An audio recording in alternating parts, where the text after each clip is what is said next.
Bismillahirrahmanirrahim. Assalamualaikum warahmatullahi wabarakatuh dan salam sejahtera kepada seluruh rakyat Malaysia yang dikasihi sekalian. Seperti biasa, saya akan mulakan dengan makluman mengenai Task Force Operasi Pematuhan. Task Force Operasi Pematuhan yang diketuai oleh PDRM semalam telah membuat 71,395 pemeriksaan bagi memastikan pematuhan SOP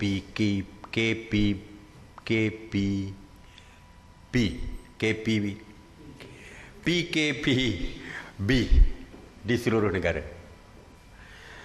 Sebanyak 5,026 pasaraya, 4,803 restoran, 564 penjaja, 1,202 kilang serta 4,059 bank telah pun diperiksa.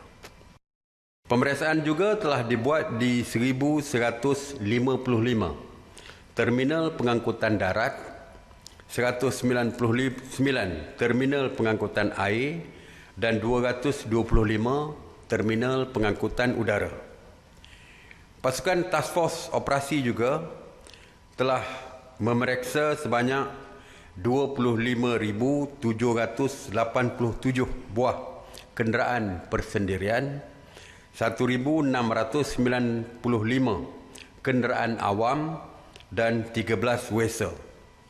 Yang turut diperiksa adalah 2,551 pasar awam, 4,333 tempat ibadah, 1,611 tempat riadah dan 772 tapak binaan.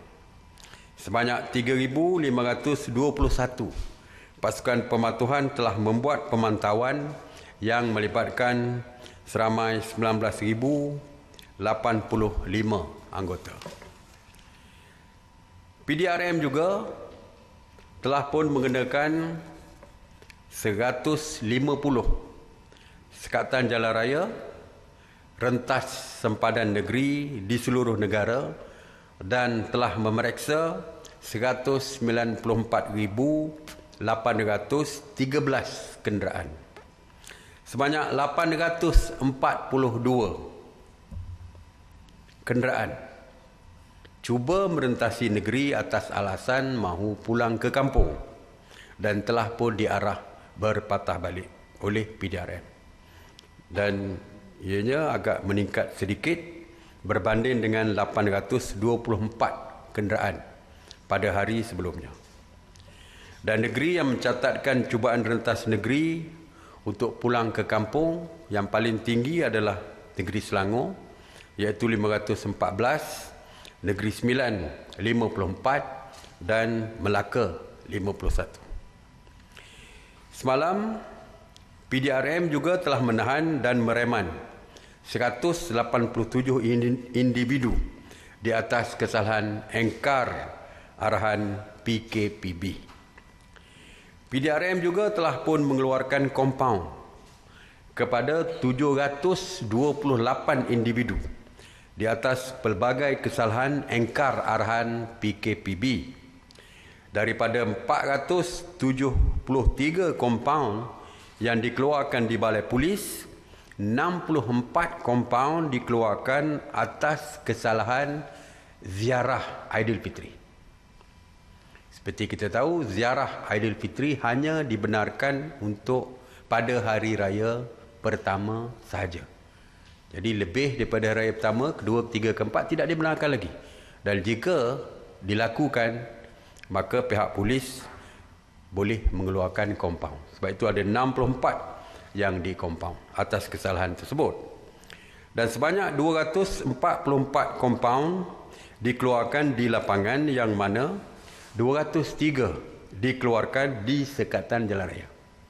Jadi saya dah sebutkan bahawa selain daripada diarahkan berpatah balik, pihak polis juga mengeluarkan kompaun.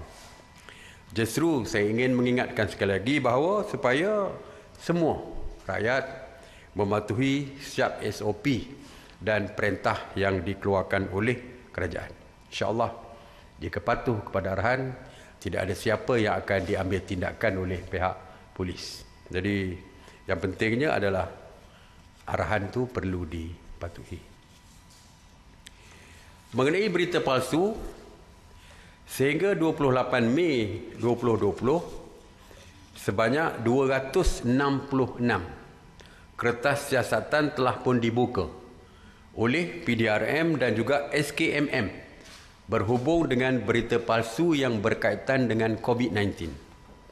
Dari jumlah tersebut, sebanyak 179 masih di dalam siasatan, manakala 30 kes telah pun dibawa ke mahkamah, 11 diberikan notis amaran dan 18 telah mengaku bersalah. Sebanyak 301 penafian dan penjelasan mengenai berita palsu telah diperjelaskan kepada orang ramai oleh pasukan respons pantas, Kementerian Komunikasi dan Multimedia Malaysia ataupun KKMM yang ditubuhkan untuk membantu membendung penyebaran berita palsu yang berkaitan dengan COVID-19 ini. Orang ramai, saya harap berhati-hatilah sebelum menyebarkan sebarang kandungan berita yang diragui kesahihannya.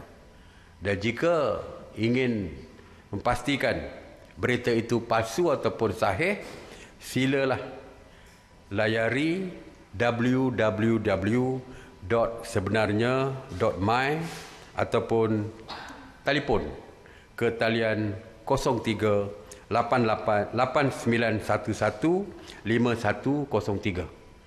Jadi sebelum sebar, pastikan berita itu sahih. Dan seperti saya katakan bahawa pihak PDRM dan SKMM tidak akan berkompromi dan bertolak ansur dari segi berita palsu ini. Mengenai sanitasi awam, di bawah kawal selia KPKT, sejak 30 Mac 2020 telah melakukan 7,144 sanitasi yang merangkumi 131 zon, termasuk di 36 zon kuning dan merah. Sebanyak 10,738 premis telah disanitasi yang terdiri daripada 2,622 pusat perniagaan, 3,901 bangunan kerajaan, 1,580 kawasan perumahan termasuk PPR, dan 2,286 tempat awam dan 349 pasaraya.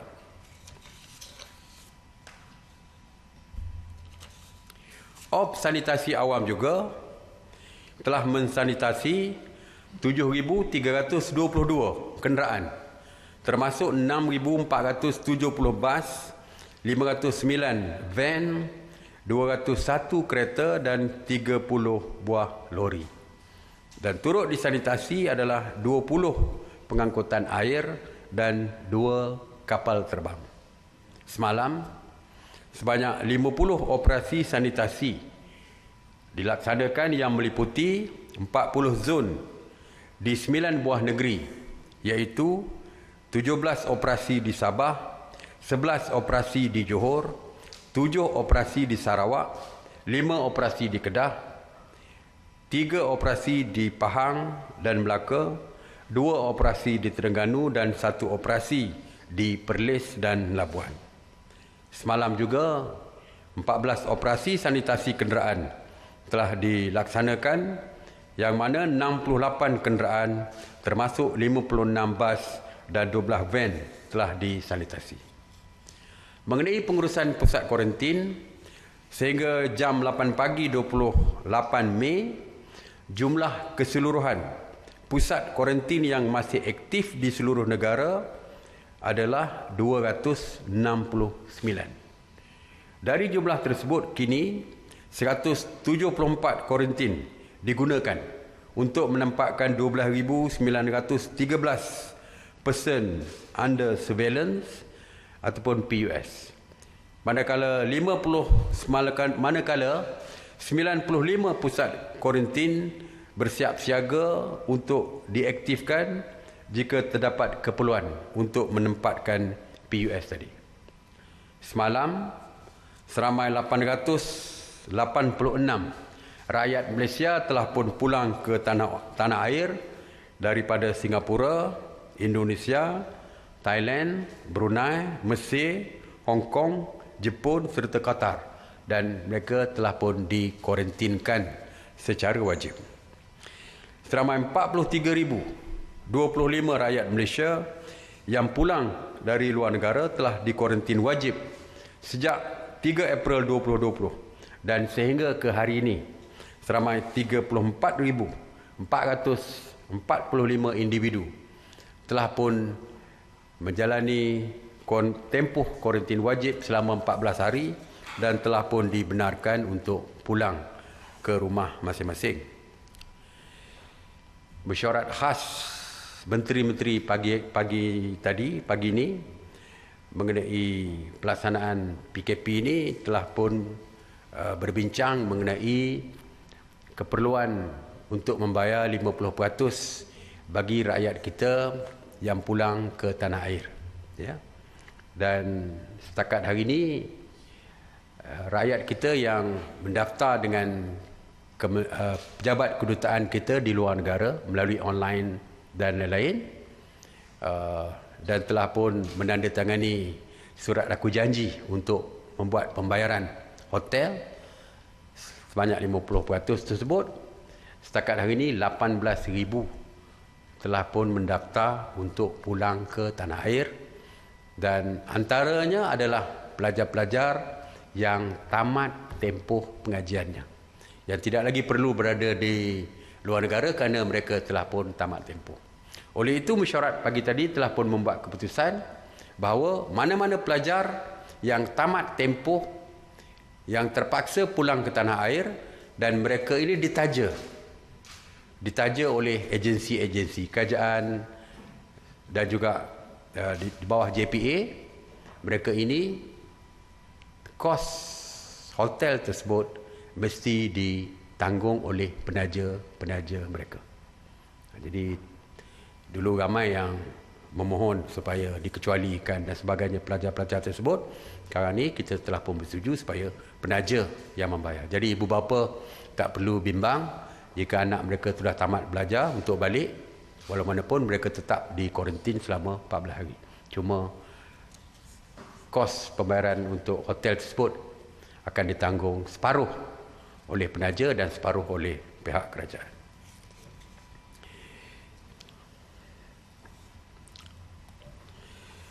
Pagi tadi selepas mesyuarat jawatankuasa khas menteri-menteri, saya telah pun berpeluang untuk membuat video conferencing bersama dengan Yang Amat Berhormat Perdana Menteri yang kini di kuarantin di rumah.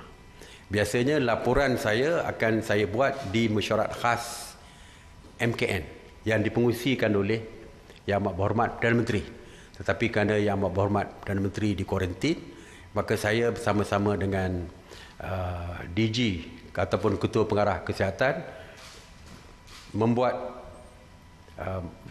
makluman dan briefing kepada Yang Amat Berhormat Perdana Menteri melalui video conferencing. Lebih daripada setengah jam tadi sebenarnya saya memberikan buat video conferencing, yang mana Yang Amat Berhormat Perdana Menteri masih berada di rumah kerana di kuarantin secara wajib. Antara yang saya berikan penekanan tadi adalah mengenai parti ataupun pendatang tanpa izin, yang kini merupakan isu yang hangat diperkatakan oleh seluruh rakyat Malaysia.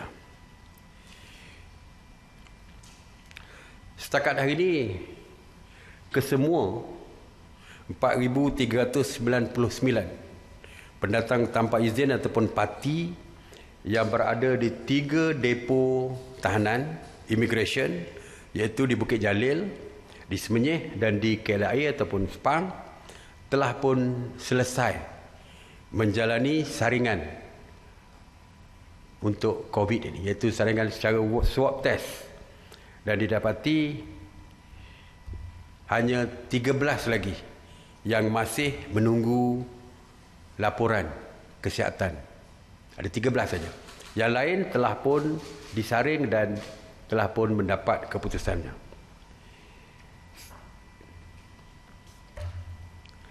Sehingga 27 Mei, daripada keseluruhan saringan 4,399 tersebut, 354 parti dari ketiga-tiga depo tersebut didapati positif dan telah pun dihantar ke MAEPS untuk dirawat, iaitu 305 parti daripada depo tahanan di Bukit Jalil, 45 Semenyih dan 4 daripada KLIA, depo KLIA.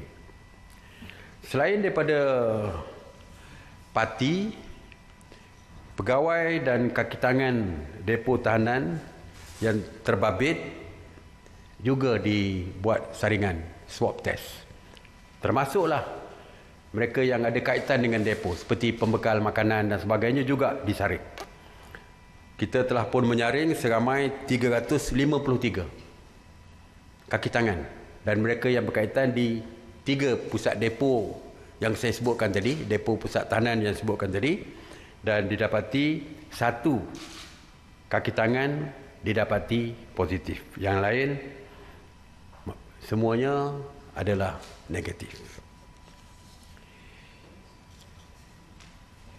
Jadi sejak pusat kuarantin dan pusat kuarantin dan rawatan, ya, dia bukan setakat pusat kuarantin, ya, MAEPS tu termasuk hospital sementara semenjak dibuka, jadi seramai 370 parti telah pun menerima rawatan dan 16 daripada mereka telah pun di-discharge.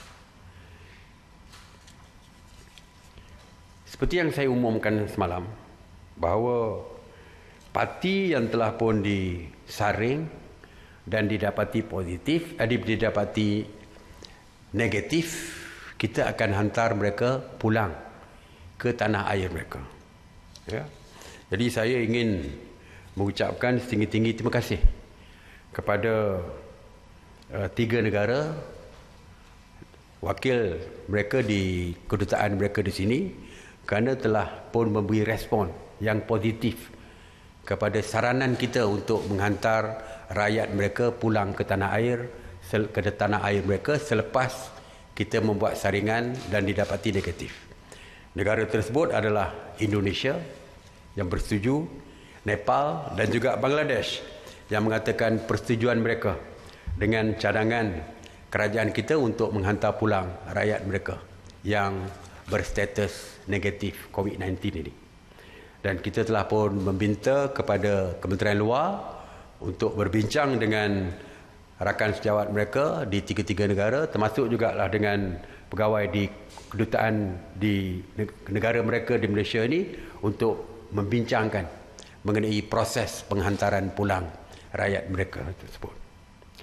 Dan saya juga difahamkan bahawa Wisma Putra telah menghantar nota kepada semua pejabat kedutaan yang mana rakyat mereka masih berada di depo tahanan.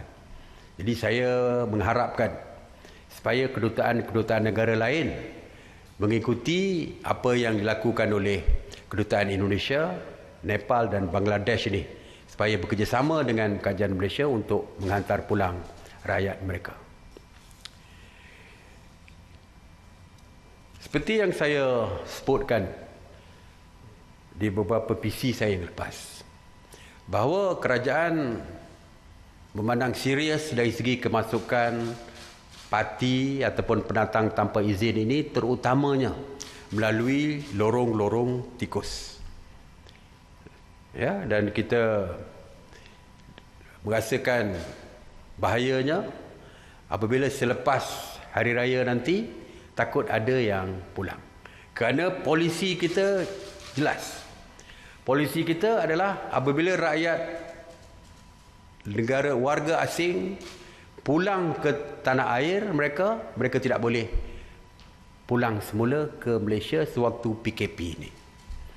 Sebagai contoh, jika ada warga Indonesia sebagai contoh yang bekerja di sini mempunyai pas ataupun permit kerja tetapi pulang untuk berhari raya di kampung dan sebagainya, once mereka pulang, kita tidak akan benarkan mereka masuk ke negara kita kerana polisi kita sewaktu PKP ini dilaksanakan, warga asing tidak dibenarkan sama sekali untuk memasuki negara kita kerana dasar tutup pintu kita untuk memastikan bahawa tiada kes import yang berlaku di negara kita.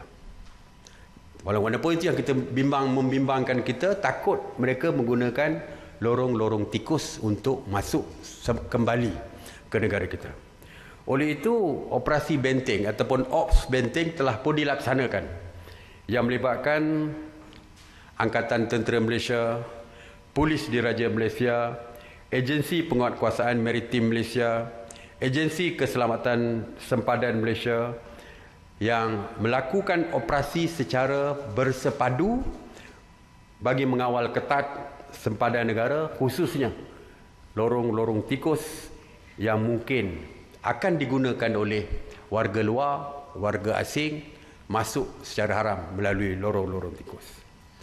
Dari 1 Mei hingga semalam, seramai 327 parti dan 41 tekong telah pun ditangkap kerana cuba memasuki sempadan negara secara haram, terutamanya melalui lorong-lorong tikus yang saya sebutkan tadi, dan turut ditahan 7 individu yang disyaki sebagai penyelundup, dan 7 bot juga telah pun ditahan. Dia ada 2 konsep ya. Yang dah masuk, terlepas masuk, kita akan tangkap dan dihantar ke balai polis lah, dia boleh ditangkap. Dan ada satu lagi adalah mereka yang belum lagi sampai merentasi kawasan sempadan negara, dan mereka ini akan diusir oleh agensi penguatkuasa kita. Setakat hari ini 86 parti telah pun diusir, 3 termasuklah 3 tekong dan juga 3 kapal yang diusir kerana cuba merentasi sempadan negara kita. Jadi seperti yang saya sebutkan bahawa kita memang serius di dalam mengawal sempadan kita, dan kita akan terus memperketatkan kawalan di sempadan, terutamanya lorong-lorong tikus, bagi kita sama ada mengusir ataupun menangkap sesiapa saja warga asing yang masuk secara haram ke negara kita. Ini bagi kita menyekat, bukan saja dari segi seperti biasa kita akan sekat warga asing ini, tetapi lebih bahaya dalam keadaan sekarang apabila COVID-19 ini agak serius di beberapa jiran kita, di negara-negara jiran kita. Jadi kalau mereka masuk, kita bimbang akan menghasilkan satu kluster baru, iaitu kluster import. Jadi sebab itulah kita bertegas di kawasan sempadan. Manakala di dalam negara, Ops Benteng juga dilaksanakan. Sehingga hari ini, Ops Benteng telah pun berjaya menahan 1,515 warga negara asing. Jadi selain daripada sempadan, di dalam negara juga Ops menahan parti ini diteruskan. Jadi itu sajalah yang saya nak sampaikan hari ini. Seperti biasa, sebelum saya menutupi makluman saya tentang ataupun laporan harian saya, pesanan saya seperti biasa, terus kekal di rumah untuk kekal selamat. Stay home, stay safe. Saya buka kepada soalan. Assalamualaikum Sri. Satu soalan. Bagaimana warga asing yang visa atau pas lawatan telah tamat tempoh dan mereka hendak memperbarui pas masing-masing dalam tempoh PKPB ini, dan sekiranya mereka berada di hospital untuk rawatan COVID, bagaimana cara untuk mereka perbarui pas tersebut? Terima kasih. Okey, dia ada 2 keadaan ya. Yang pertamanya, walaupun visa mereka telah tamat tempoh, tetapi mereka tidak akan diambil tindakan. Ya, kerana kita tahu sewaktu COVID-19 immigration dan sebagainya ditutup sejak daripada PKP 1, PKP 2 telah pun ditutup. Walaupun visa mereka dah expired, habis tempoh, kita tidak akan ambil tindakan. Ya. Dan kalau mereka mahu pulang, mereka ada dua pilihan. Yang pertama, mereka apabila sampai ke airport, ke lapangan terbang, hanya perlu tunjukkan tiket penerbangan pulang. Dan kita akan lepaskan mereka pulang. Walaupun visa dah expired sekalipun, dah tamat tempoh sekalipun, mereka akan dibenarkan pulang, tapi mesti ada tiket untuk pulang. Walaupun kalau mereka masih lagi mungkin ingin tinggal lama, ya, ataupun kerana dah expired, sekarang ni pejabat immigration dah pun mula dibuka. Jadi mereka perlu membuat appointment untuk memperbarui visa mereka. Yang mereka perlu buat hanyalah mereka perlu membuat permohonan secara online melalui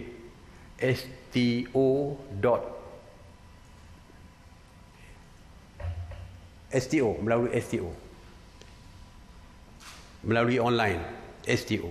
Jadi mereka just masukkan permohonan, tapi bukan membaharui visa, tetapi permohonan untuk membuat appointment supaya pihak immigration boleh menetapkan tarikh untuk mereka datang, tak perlu tunggu, terus renew visa mereka dan mereka boleh pulang bila-bila masa yang mereka rasa perlu untuk pulang ke tanah air mereka. Tapi kalau mereka nak pulang terus pergi ke airport, tunjukkan tiket untuk balik. Okey? Datuk Seri, saya wakil daripada Bernama. Tanya, adakah kerajaan boleh pertimbangkan untuk panjangkan tempoh pas lawatan sosial dan mengizinkan ahli keluarga rakyat Malaysia yang bukan warga negara untuk tinggal di negara ini semasa tempoh COVID? Sama saja. Peraturannya sama dengan visa tadi. Walaupun visa dah tamat tempoh, seperti juga dengan pas lawatan sementara. Apa? Pas lawatan sosial tadi. Walaupun dah tamat tempoh, mereka boleh stay di negara kita. Ya. Datuk Seri, mengenai status pelajar antarabangsa, adakah mereka disaring untuk memastikan mereka bebas COVID? Pelajar antarabangsa di universiti. UIA ke? Contoh UIA lah. Ya. Tak perlu. Ya. Kalau kita lihat, saya dah sebut beberapa kali, kalau ada kes yang melibatkan mereka di universiti tersebut, dan kita akan asingkan mereka untuk dirawat. Tetapi setakat ini tidak ada lagi kes yang melibatkan pelajar asing di universiti-universiti yang mempunyai pelajar antarabangsa. Tidak ada lagi. Jadi kalau ada, dan kita akan ambil tindakan. Yang pertamanya, keluarkan mereka daripada situ dan tengok kalau terlampau ramai pelajar-pelajar yang pelajar antarabangsa ni tiba-tiba COVID positif, mungkin kita akan buat saringan, tetapi di dalam universiti yang berkaitan saja. Assalamualaikum Datuk Seri. Soalan saya, apakah tindakan yang akan diambil terhadap gambar yang telah viral wakil rakyat bersama keluarganya yang jelas tidak mematuhi SOP yang telah ditetapkan? Adakah PDRM telah membuka kertas siasatan? Terima kasih Datuk Seri. Seperti saya katakan semalam, tindakan ini adalah tindakan PDRM. Jadi saya pun tidak ada maklumat tentang apakah tindakan yang dilaksanakan oleh PDRM. Ya. Kalau ada interview dengan PDRM boleh tanya. Tapi kita tidak dapat laporan tentang tindakan mereka setakat ini. Mungkin dah ada, saya pun tidak tahu ya. Kena cek dengan PDRM.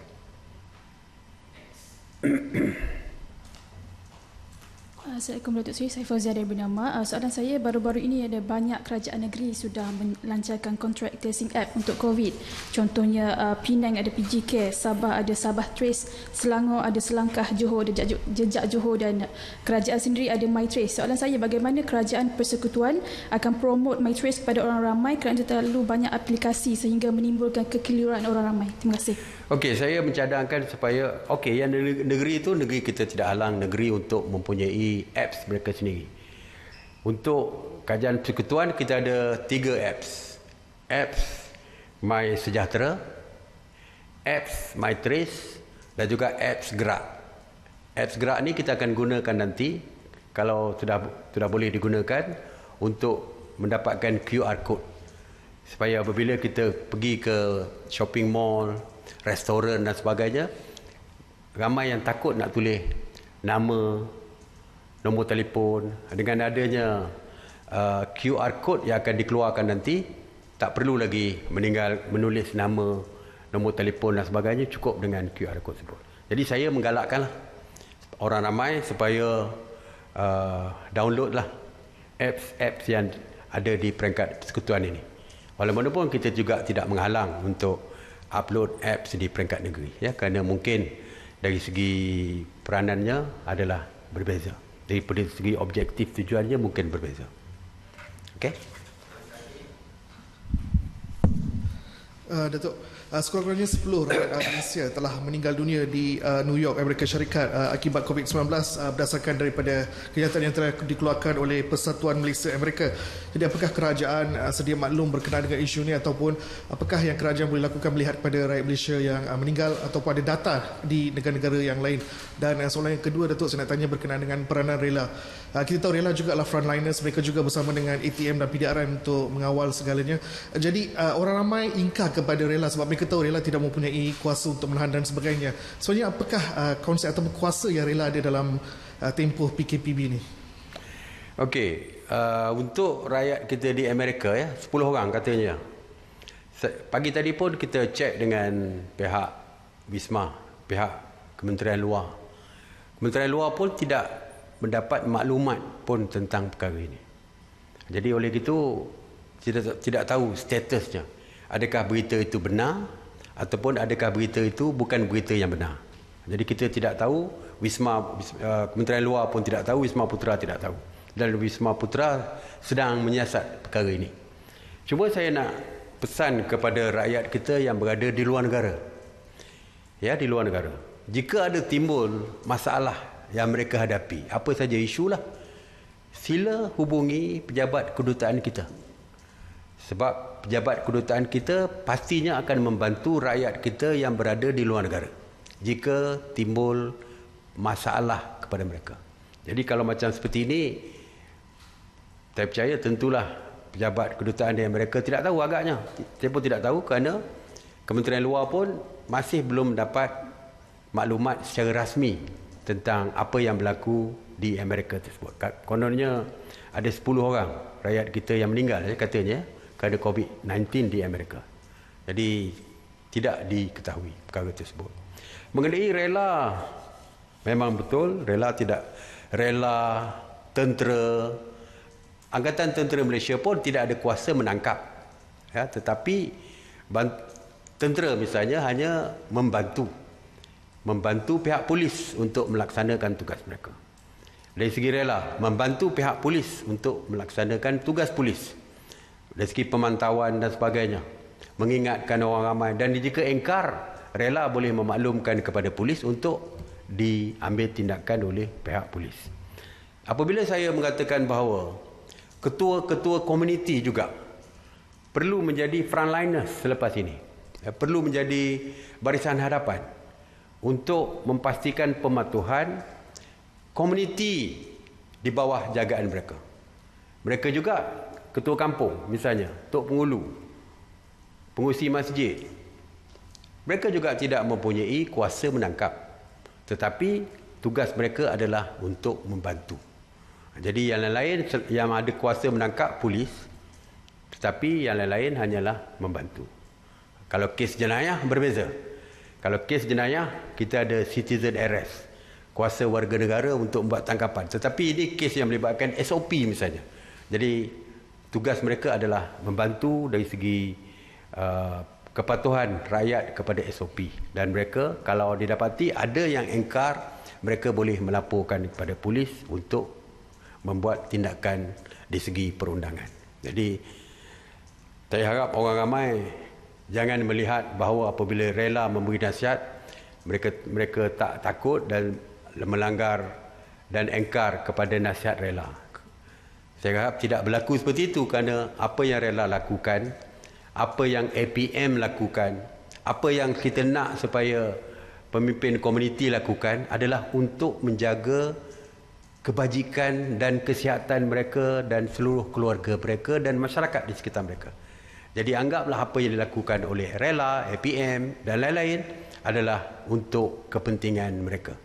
Jadi kalau boleh, tidak semestinya kepada polis, semua yang menjaga kebajikan kita perlulah kita patuhi. Perlulah rakyat patuhi ke semua mereka itu. Okey, terima kasih. Assalamualaikum warahmatullahi wabarakatuh.